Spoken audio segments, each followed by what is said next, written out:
नमस्ते दोस्तों। आज हम बच्चों के मशहूर लेखक सुनीरमल बसु की कहानी सत्यव्रत एर मिथ्याव्रत पर चर्चा करने जा रहे हैं।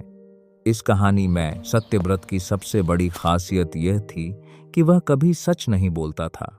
वह इतनी आसानी से झूठ गढ़ लेता था कि पकड़े जाने पर भी उसके चेहरे के भाव नहीं बदलते थे। एक दिन स्कूल के बंगाली शिक्षक हेमांग बाबू ने क्लास के सभी छात्रों से पूछा, क्या आप में से कोई कविता लिख सकता है?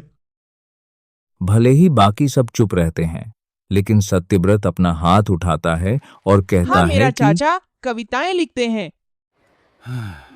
मैं तुम्हारे चाचाओं का वाद भी नहीं उठा रहा हूं, मैं आपसे पूछ रहा हूं, आप में से कौन यह कर सकता है? हम सब फिर से चुप रह तो गए। क्या आपके चाचा कविता लिखते हैं? क्या वे इसे अखबारों में छपवाते हैं?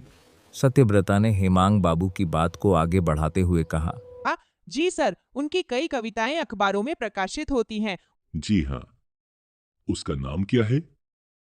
आदरणीय रविंद्रनाथ टैगोर, वे मेरे चाचा हैं। हेमांग बाबू मानो मूर्ख बन गए हों। वे जोर से हंस पड़े और बोले, क्या सच में तुम रविंद्रनाथ टैगोर के भतीजे हैं?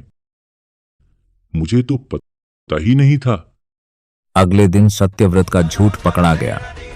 हेमांग बाबू कक्षा में सत्यव्रत को ढूंढने गए, लेकिन सत्यव्रत कई दिनों तक नहीं मिला।